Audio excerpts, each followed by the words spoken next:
3 janvier 1945. Le char brûle déjà. Et pourtant, quelqu'un monte dessus. Les hommes autour reculent. Lui, il avance vers les flammes. Et quelques secondes plus tard, il commence à tirer. Ce moment n'a rien de logique. À cet instant précis, la situation est déjà compromise. Les forces américaines sont en repli près de Holzwihr, en France. Le froid est intense, la visibilité réduite, et les unités allemandes avancent avec des blindés et de l'infanterie coordonnée. Face à eux, une ligne fragile, fatiguée, sous-équipée. Et au centre de cette ligne, un homme. Audie Murphy n'est pas censé rester ici. Il est officier, mais surtout, il est en vie. Et dans ce type de situation, rester en vie signifie souvent se replier, préserver les hommes, éviter l'encerclement. C'est ce que tout indique, c'est ce que les règles exigent. Mais quelque chose ne correspond pas. Les premiers rapports indiquent une pression allemande inhabituelle. Pas une simple attaque locale. Une poussée plus structurée, plus déterminée. Comme si cette position, en apparence secondaire, avait une importance que personne n'avait anticipée. Les hommes autour de lui commencent à décrocher. Les ordres sont clairs. Repli stratégique. Préserver ce qui peut l'être. Et pourtant, Murphy ne part pas. Il fait un choix. Un choix qui, à ce moment-là, ne semble pas rationnel. Il ordonne à ses hommes de se replier, sans lui. Ce détail est important, parce que cela signifie que ce qui va suivre n'est pas une tentative de résistance collective. Ce n'est pas une ligne défensive organisée. Ce n'est pas une stratégie classique, c'est une décision individuelle. Le terrain n'offre aucun avantage évident. Un champ ouvert, légèrement boisé, avec des positions déjà compromises. Les véhicules américains sont touchés, certains en feu. Les lignes de tir sont exposées. Tout indique une position perdue, mais Murphy reste. Et ce qu'il choisit ensuite ne correspond à aucun schéma habituel. Il ne cherche pas à se cacher. Il ne cherche pas à se replier plus tard. Il monte sur un chasseur de chars en flammes. Pas pour fuir. Pas pour observer. Pour tirer. À ce moment précis, la situation change de nature. Ce n'est plus une défense classique. Ce n'est plus une tentative de survie. C'est une interruption. Parce que face à une force supérieure, bien coordonnée, avec blindés et infanterie, une seule présence visible, isolée, exposée, ne devrait pas suffire à ralentir quoi que ce soit. Et pourtant, les premières secondes qui suivent démontrent déjà un effet. Les unités allemandes ralentissent, pas parce qu'elles sont arrêtées, mais parce que quelque chose ne correspond pas.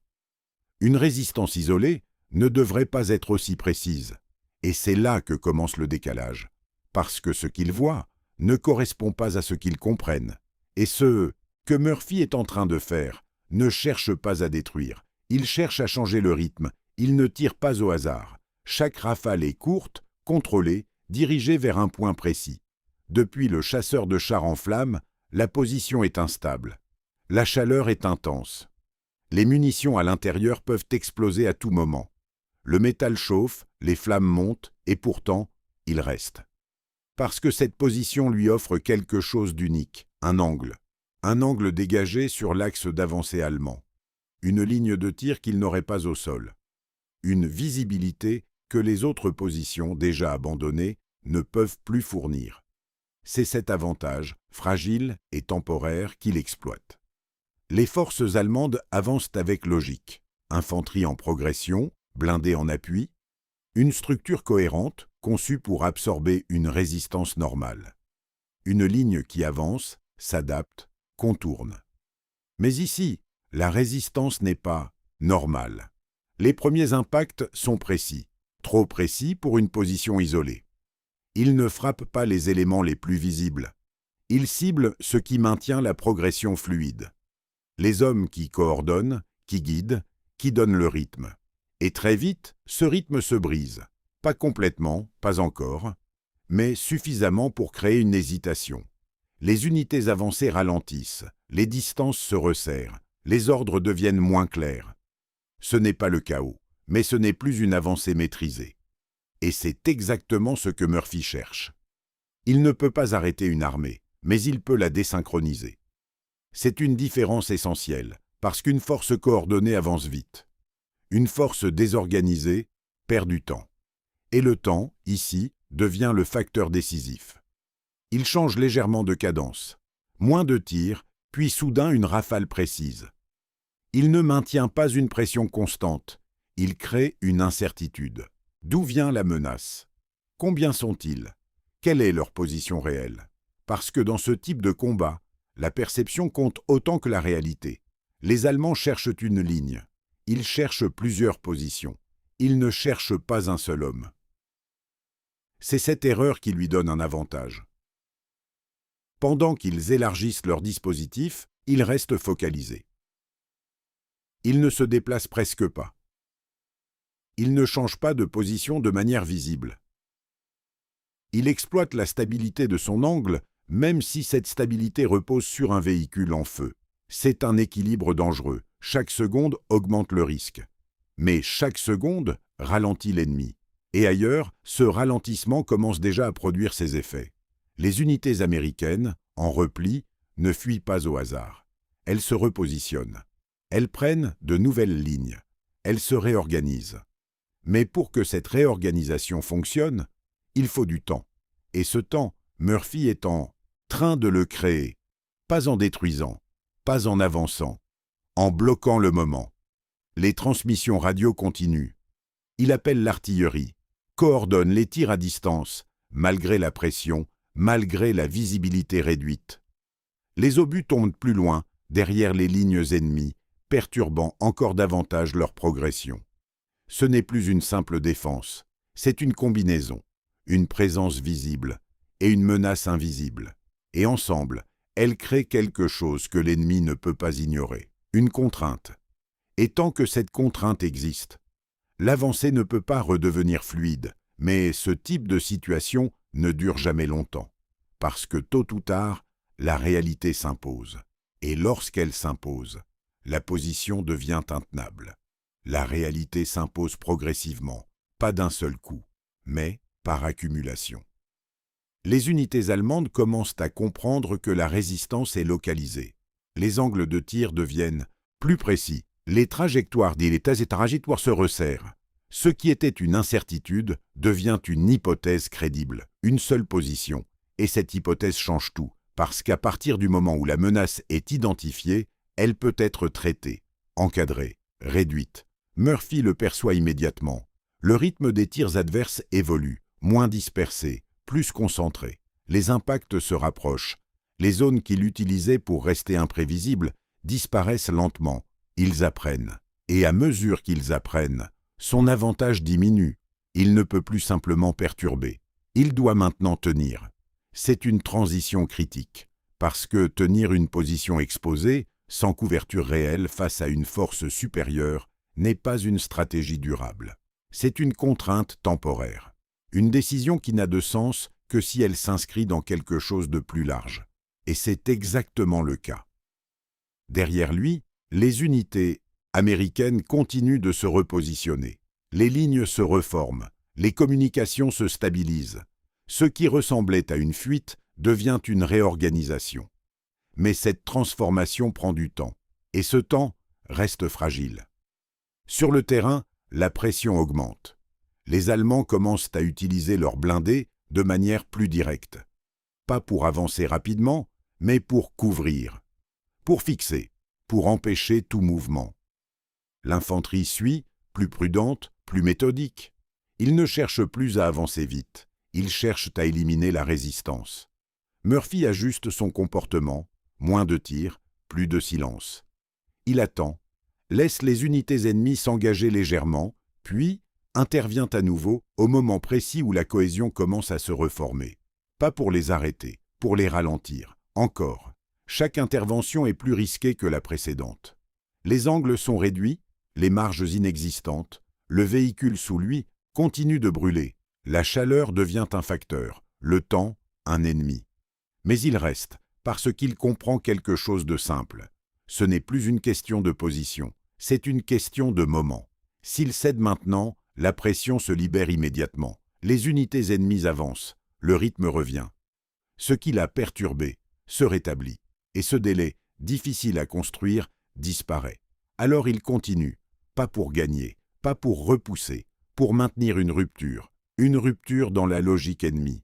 Et cette rupture, même fragile, a un effet disproportionné, parce qu'une armée qui doute ne progresse pas de la même manière. Les communications adverses s'intensifient, les décisions se multiplient, les ajustements se succèdent, et chaque ajustement consomme du temps. C'est cela qu'il exploite. Pas la faiblesse, pas l'erreur, le temps. Mais ce type de stratégie a une limite, parce qu'à mesure que les Allemands affinent leur compréhension, ils se rapprochent d'une conclusion simple. Il n'y a pas plusieurs positions. Il n'y a pas une ligne. Il y a un seul point, et ce point est sur le point d'être submergé. La conclusion se forme sans être prononcée. Les unités allemandes n'ont plus besoin de confirmer. Elles adaptent déjà leur approche. Les mouvements deviennent plus directs. Les angles de couverture se ferment. Les tirs ne cherchent plus à tester. Ils cherchent à saturer, à empêcher toute action même minimale. Ils ne cherchent plus à comprendre. Ils exécutent. Murphy le comprend immédiatement. Le temps où il pouvait influencer le rythme est en train de disparaître.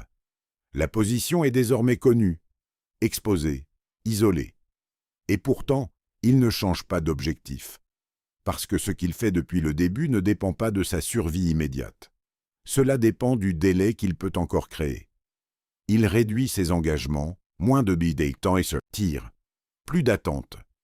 Il laisse les unités ennemies avancer légèrement, se repositionner, chercher à refermer complètement l'espace. Puis, au moment précis où la progression commence à redevenir fluide, il intervient. Encore. Pas pour repousser, pour casser. C'est une logique répétée, mais jamais identique. Chaque action est ajustée. Chaque tir est choisi. Il ne peut plus se permettre d'erreur. Pas de gaspillage, pas de mouvement inutile, parce que maintenant, chaque seconde coûte plus. Le chasseur de chars continue de brûler. La structure devient instable. La fumée réduit la visibilité. La chaleur rend la position intenable à long terme. Mais c'est aussi ce qui la rend inattendue. Personne ne s'attend à ce qu'une position en flammes reste active. Et c'est précisément cette contradiction qu'il exploite. Les Allemands avançant avec plus de certitude. Ils pensent réduire la menace. Ils pensent contrôler la situation. Et dans cette certitude, ils prennent des décisions légèrement plus rapides, légèrement moins prudentes. C'est là que Murphy agit, toujours au même moment, toujours au point de bascule. Pas assez pour les arrêter, mais assez pour les ralentir. Encore quelques secondes, puis encore. Pendant ce temps, ailleurs, la situation évolue. Les unités américaines ne sont plus en repli. Elles tiennent, elles se reforment. Les axes se stabilisent, les lignes deviennent plus solides. Ce qui devait être improvisé devient structuré, mais rien de cela n'est visible ici. Sur cette position, rien ne change. Toujours le même champ, toujours la même pression, toujours la même absence de couverture.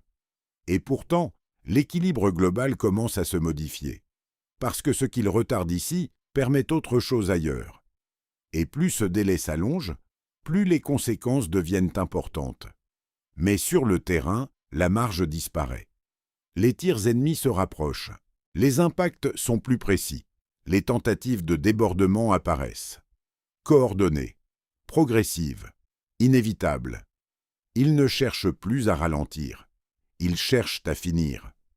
Murphy le sait, parce que ce type de phase ne dure jamais. À un moment, le système adverse devient suffisamment cohérent pour conclure, et lorsqu'il atteint ce point, il n'y a plus d'espace pour manœuvrer. Plus de rythme à casser, plus de logique à perturber, juste une position exposée. Et une question simple. Combien de temps encore peut-il tenir avant que cette position ne cesse d'exister? La réponse ne vient pas sous forme de calcul, elle vient du terrain. Les impacts deviennent plus proches, les éclats touchent la structure du véhicule. La fumée s'épaissit, l'air devient difficile à respirer. Chaque seconde passée sur cette position augmente le risque, non seulement d'être atteint, mais de ne plus pouvoir agir. ce n'est plus une question d'endurance. C'est une limite physique. Murphy le comprend, pas comme une surprise, comme une étape. Parce que depuis le début, tout ce qu'il fait repose sur une idée simple. Utiliser la position tant qu'elle crée un effet, puis changer avant qu'elle ne devienne inutile. Et ce moment approche. Les unités allemandes resserrent encore leur dispositif. Les axes de tir convergent, les zones mortes disparaissent. Ce qui restait d'incertitude s'efface. Ils ne doutent presque plus. Ils savent tout frapper. Alors Murphy change, pas brutalement, pas visiblement.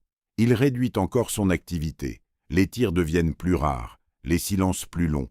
Il laisse l'ennemi croire que la résistance s'affaiblit, que la pression fonctionne, que la fin est proche. C'est volontaire, parce que la perception, encore une fois, guide les décisions. Une menace active force la prudence. Une menace qui s'éteint invite à conclure. Et conclure, dans ce contexte, signifie avancer plus vite, moins de vérification, moins de coordination, juste assez pour créer une ouverture. Il observe. Les premiers éléments ennemis avancent légèrement plus exposés, pas de manière imprudente, mais avec une certitude nouvelle, une confiance progressive dans le fait que la position ne tiendra plus longtemps. C'est ce qu'il attend. Il ajuste son angle une dernière fois, pas pour tirer plus, pour tirer juste. Puis, il agit, un engagement court, précis, suffisant pour casser une nouvelle fois la cohésion qui venait de se reformer, suffisant pour rappeler que la menace existe encore. Et immédiatement, l'effet revient, pas aussi fort qu'avant, mais réel, un ralentissement, une hésitation, une réorganisation. Encore quelques secondes, mais cette fois, la réaction ennemie est différente, plus rapide, plus agressive. Ils ne cherchent plus à analyser, ils cherchent à terminer. Les tirs de suppression deviennent constants. Les angles se ferment définitivement.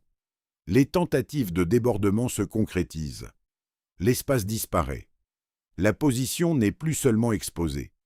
Elle est condamnée, Murphy le sait, parce qu'il n'y a plus de marge, plus d'ajustement possible, plus de rythme à contrôler. Tout ce qu'il pouvait créer a été créé. Le délai existe, et maintenant, la question change. Ce n'est plus « combien de temps peut-il retarder ?» C'est « quand doit-il partir ?» Parce que rester une seconde de trop ne produira plus aucun effet. Mais partir trop tôt pourrait encore libérer la pression. C'est un équilibre final, fragile, invisible. Et la décision qu'il prend maintenant ne repose plus sur l'action.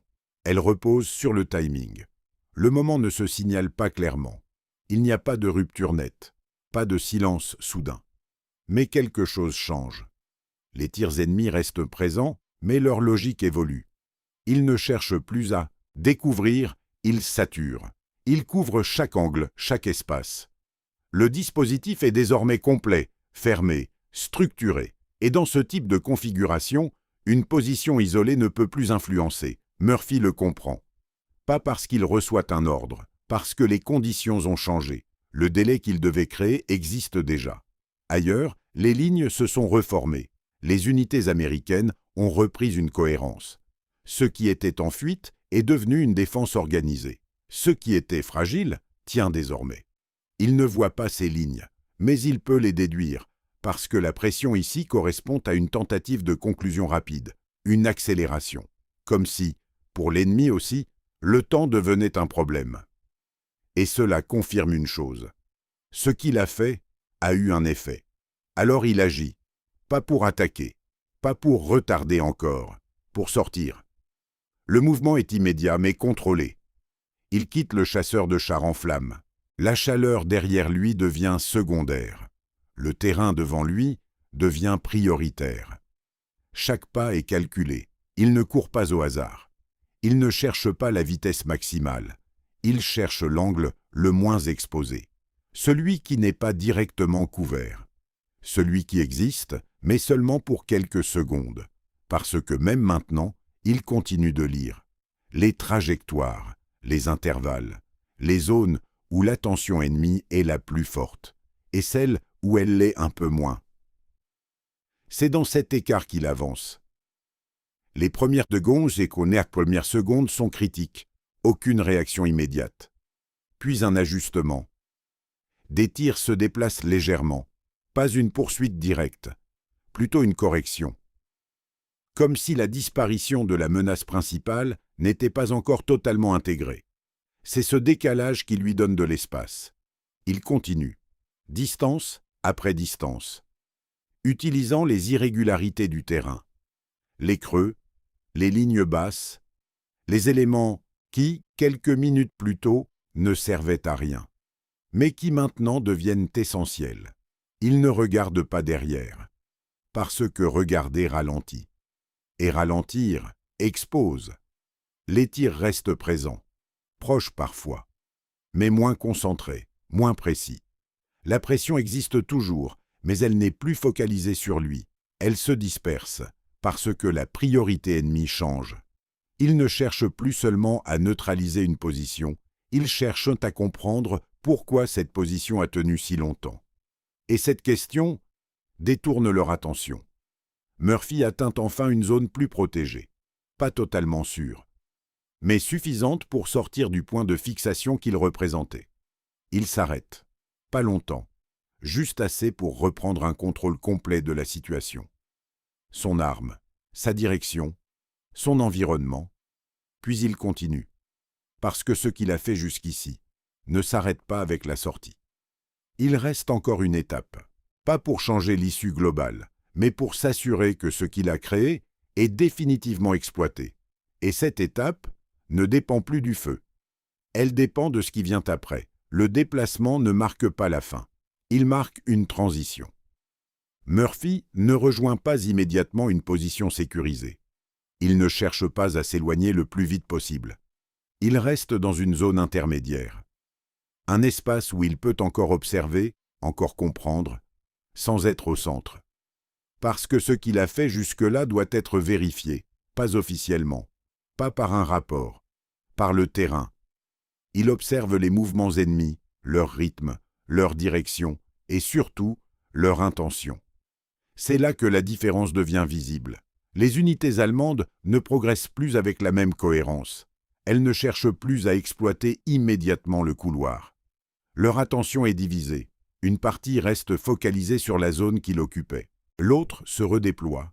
C'est subtil, mais décisif, parce que cela signifie que la dynamique initiale est brisée. Ce qui devait être une avancée continue devient une série d'ajustements, des hésitations, des repositionnements. Et dans ce type de situation, chaque hésitation a un coût. Les lignes américaines, elles, commencent à apparaître différemment. Plus stables, plus structurées. Les positions ne sont plus improvisées. Elles sont tenues. Ce n'est pas une victoire visible, c'est une stabilisation. Et cette stabilisation est exactement ce que le délai devait permettre. Murphy ne reste pas passif. Même hors de la position initiale, il continue d'agir. De manière plus discrète, moins exposée.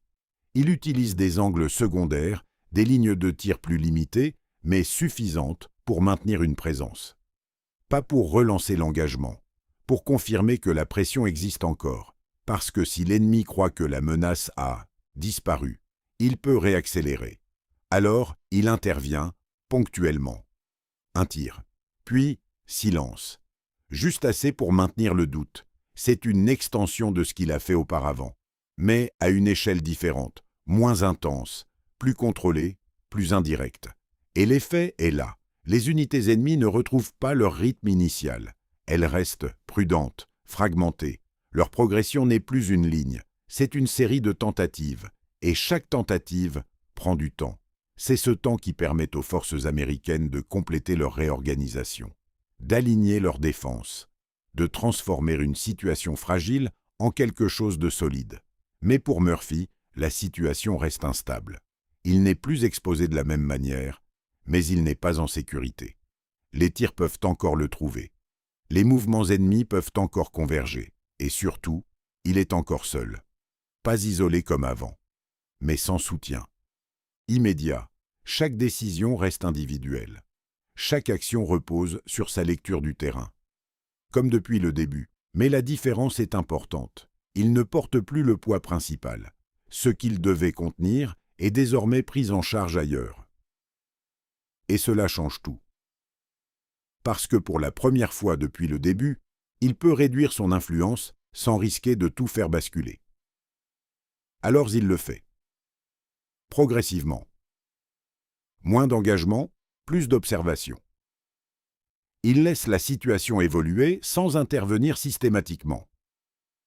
Il vérifie que la structure tient, que la pression ne revient pas au même niveau. Et elle ne revient pas complètement, parce que quelque chose a changé, pas dans la force, pas dans les moyens, dans la dynamique. Et une fois que cette dynamique est brisée, elle ne se rétablit pas facilement. La stabilisation devient visible, mais seulement pour ceux qui savent regarder. Sur le terrain, rien ne semble spectaculaire. Les tirs continuent, les mouvements persistent. La tension ne disparaît pas, mais elle change de nature. Ce n'est plus une avancée, c'est une présence. Les unités allemandes occupent encore le terrain, mais elles ne progressent plus avec la même intention. Leur rythme est fragmenté. Leurs actions sont prudentes, parfois hésitantes. Ce qui, quelques heures plus tôt, ressemblait à une percée, n'en est plus une. Et cette transformation ne vient pas d'un choc frontal. Elle vient d'une interruption. Murphy observe sans intervenir immédiatement. Il laisse la situation se révéler. Parce qu'à ce stade, agir sans nécessité pourrait créer un effet inverse. Réactiver une pression qui, pour l'instant, reste contenue. Il analyse les distances, les axes, les regroupements et surtout l'absence. L'absence de mouvement coordonné. C'est ce détail qui confirme tout. Une force qui prépare une avancée coordonne. Elle aligne, elle synchronise. Elle crée un rythme clair, identifiable. Ici, ce rythme n'existe plus. À la place, il y a des tentatives isolées, des ajustements locaux, des décisions qui ne s'inscrivent plus dans une progression globale. C'est la conséquence directe de ce qu'il a fait. Pas visible immédiatement, pas spectaculaire, mais profond. Parce qu'il n'a pas simplement retardé une unité. Il a perturbé une intention. Et une intention, une fois perturbée, ne se reconstruit pas instantanément. Pendant ce temps, les lignes américaines continuent de se renforcer. Les communications deviennent plus claires. Les positions se coordonnent. Ce qui était improvisé devient cohérent. Ce n'est pas une contre-attaque. C'est une consolidation. Et cette consolidation suffit, parce que sans ouverture, sans vitesse, sans surprise, l'avantage initial disparaît. Murphy réduit encore son activité. Un dernier engagement, bref, contrôlé, juste pour tester. La réaction est lente, fragmentée, sans coordination immédiate. C'est suffisant. Il n'y a plus rien à créer. Le délai existe, l'effet est en place. À partir de maintenant, toute action supplémentaire risquerait d'être inutile, ou même contre-productive. Alors il s'efface. Pas brusquement, progressivement. Il se retire vers des positions amies, toujours en observant, toujours en lisant le terrain, mais sans chercher à influencer directement. Parce que ce qu'il devait faire est terminé. Et ce moment est particulier. Parce qu'il n'y a pas de signal clair qui indique la fin. Pas de victoire visible. Pas de rupture nette. Juste une compréhension. Une compréhension que la situation ne dépend plus de lui. Et que ce qui se joue maintenant est déjà décidé ailleurs. Il ne reste qu'une chose, laisser le système suivre son cours. Parce que parfois, dans ce type d'engagement, l'action la plus décisive n'est pas celle qui continue, c'est celle qui s'arrête au bon moment. Le retour ne ressemble pas à une fin.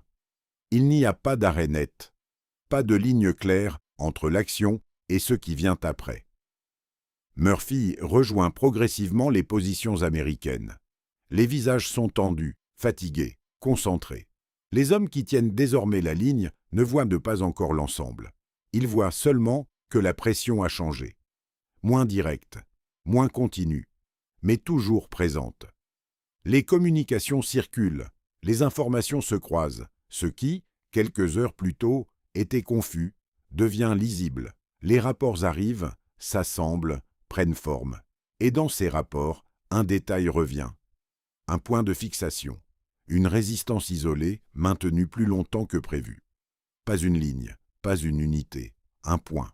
Murphy ne parle pas immédiatement, parce que ce qu'il a fait ne se résume pas facilement. Ce n'est pas une action unique, ce n'est pas un moment précis. C'est une succession de décisions, prises sans visibilité complète, ajustées en permanence. Et ce type d'action ne s'explique pas rapidement. Autour de lui, les unités se stabilisent. Les positions sont renforcées. Les axes sont couverts. Ce qui était fragile tient maintenant sans effort constant. C'est cela, le résultat. Pas une victoire visible, une absence d'effondrement. Et cette absence change tout. Les forces allemandes, elles, ne relancent pas immédiatement leur avancée. Elles restent présentes. Elles testent, elles ajustent. Mais l'élan initial n'est plus là, parce que cet élan dépendait d'un facteur précis. La continuité. Et cette continuité a été brisée. Murphy observe encore, pas pour agir, pour comprendre. Il regarde comment les lignes tiennent sans lui, comment les unités fonctionnent maintenant que la pression principale est passée. Et surtout, il vérifie que rien ne revient à l'état initial. Et rien ne revient. C'est la confirmation. Ce qu'il a fait n'était pas temporaire, c'était suffisant. Un officier s'approche, pose des questions, cherche à comprendre. Combien était-il? D'où venait-il? Comment la position a-t-elle tenu aussi longtemps? Murphy répond simplement, pas de détails inutiles, pas d'exagération. Parce que dans sa logique, tout était cohérent. Il a vu une progression, il a compris une intention, il a agi pour la perturber. Et une fois cette perturbation installée, il a maintenu, rien de plus. Mais pour ceux qui analysent, la portée est différente. Parce qu'ils voient ce qui aurait pu se passer. Une percée, une désorganisation complète, une ligne qui cède. Et à la place, il y a une stabilisation, silencieuse, progressive, mais réelle. C'est dans cet écart que se situe l'impact, pas dans ce qui a été détruit, dans ce qui ne s'est pas produit. Et c'est souvent ce type de résultat qui est le plus difficile à mesurer, parce qu'il ne laisse pas de traces évidentes. Juste une absence de rupture. Et cette absence est tout sauf anodine. Dans les jours qui suivent, la situation se clarifie, pas immédiatement, mais suffisamment pour être comprise. Les rapports complets confirment ce que le terrain laissait déjà deviner. L'attaque allemande, qui devait progresser rapidement sur cet axe, a perdu son rythme. Les unités engagées ont été contraintes de ralentir, de se réorganiser, puis finalement d'abandonner l'exploitation immédiate de cette percée. Ce n'est pas une défaite totale, mais ce n'est plus une avancée. Et dans ce type de conflit, cette différence est décisive. Les lignes américaines tiennent. Elles ne reculent plus. Elles s'adaptent, se renforcent, se stabilisent.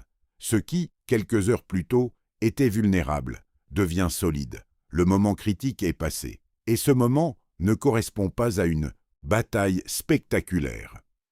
Il ne correspond pas à un affrontement massif, ni à une victoire visible.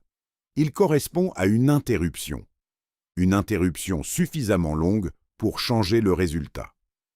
Dans les documents officiels, l'action de Audie Murphy est décrite avec précision, mais sans emphase inutile. Un officier qui a tenu sa position sous un feu intense, qui a utilisé un chasseur de chars en flammes pour engager l'ennemi, qui a dirigé l'artillerie tout en restant exposé.